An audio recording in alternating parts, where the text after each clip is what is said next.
यौन शोषण। कभी कभी मैं जब सुबह उठती हूँ तो मेरे पेट में बहुत दर्द होता है और पेशाब से खून भी आता है।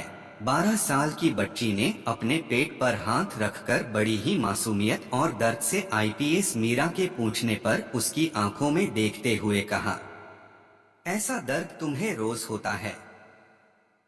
मीरा बच्ची से बहुत प्यार से सारी बात जानना चाहती थी, लेकिन लग रहा था कि बच्ची को कुछ मालूम ही नहीं है। रोज नहीं, पर हर दूसरे तीसरे दिन होता है। जब मैं वार्डन से बताती थी तो वो दर्द की दवा देकर कहती थी कि खाकर सो जाओ, थोड़ी देर में दर्द सही हो जाएगा। पिंकी को भी ऐसा ही दर्द होता था। क्या उसकी तरह मैं भी मर जाऊंगी? छोटी सी बच्ची के इस सवाल पर मीरा का दिल बैठ गया और उसकी आंखों से क्रोध और घृणा का सैलाब उमड़ आया। उसने अपनी मुट्ठियां गुस्से से भींच ली और उठकर दंदनाती हुई इंटेरोगेशन रूम में पहुंची, जहां पर वार्डन उर्मिला बैठी हुई थी और तड़ाक की आवाज के साथ उसने अपना गुस्सा और अपना प्रश्न दोनों ही उसने गाल पर प्रकट कर दिए। वो बच्ची कैसे मरी? मीरा लगभग चीखते हुए बोली, मैंने कुछ नहीं किया। वो बीमार थी, इसलिए उसकी जान चली गई। वार्डन ने अपने को बचाने के लिए रटा रटाया उत्तर दिया। कौन सी बीमारी थी उसे? बलात्कार की या तुम्हारी हवस की बीमारी? तुम्हारे संरक्षण गृह से पाई गई हर बच्ची यौन शोषण का शिकार है। मेडिकल रिपोर्ट के हिसाब से सभी बच्चियों का बलात्कार हुआ है।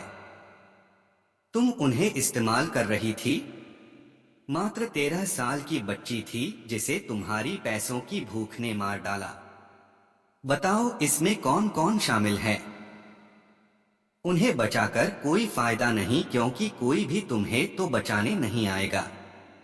कड़ी पूछताछ के बाद वार्डन उर्मिला ने पूरी सच्चाई उगल दी कि बालिका संरक्षण गृह में मौजूद लड़कियों को वह हर रात शहर के बड़े बड़े लोगों की हवस पूरी करने के लिए भेजती थी, जो उसे खूब पैसा देते थे। रात के खाने में नशीली दवा मिलाने की वजह से उन लड़कियों को यह नहीं पता चल पाता था कि उनके साथ रात में क्या हुआ।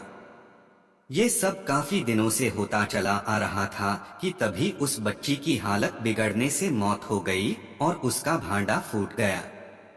मीरा के साथ साथ पूरा स्टाफ इस बात को सुनकर दंग रह गया था कि किस तरह एक रक्षक ही उन बच्चियों की इज्जत और मौत का सौदागर बन गया था।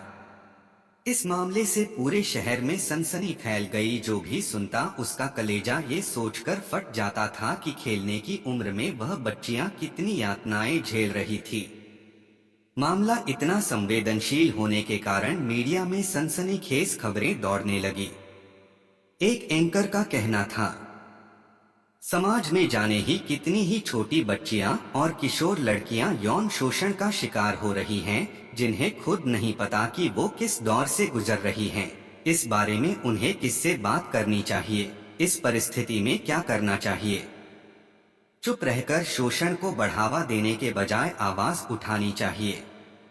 कानून बनाने से क्या फायदा जब पीड़ित को यही नहीं पता कि इस अपराध से बचा भी जा सकता है। कानून से पहले जागरूकता की जरूरत है। सरकार ने कानून बना दिया, पर हम लोग बच्चों को जागरूक तो कर ही सकते हैं। अब तुम सबको दूसरी जगह शिफ्ट कर दिया गया है। अब तुम्हें कोई परेशान नहीं करेगा। मीरा ने सारी बच्चियों को चॉकलेट बांटते हुए ये खुशखबरी दी। दीदी, क्या अब मैं ठीक हो गई हूँ? क्या अब मैं पिंकी की तरह पेट दर्द से नहीं मरूंगी? इस मासूम से सवाल ने मीरा को अंदर तक झकझोर दिया। उसने बच्ची को अपने गले से लगा लिया और उस बच्ची का दर्द मीरा की आंखों से आंसू बनकर छलकने लगा। मीरा सिर्फ इतना ही कह पाई, नहीं, अब तुम्हें कोई दर्द नहीं होगा। किसी को कोई दर्द नहीं होगा। ये मेरा वादा है। मीरा की आंखों में आंसुओं के साथ साथ प्रण की ज्वाला भी धधक रही थी।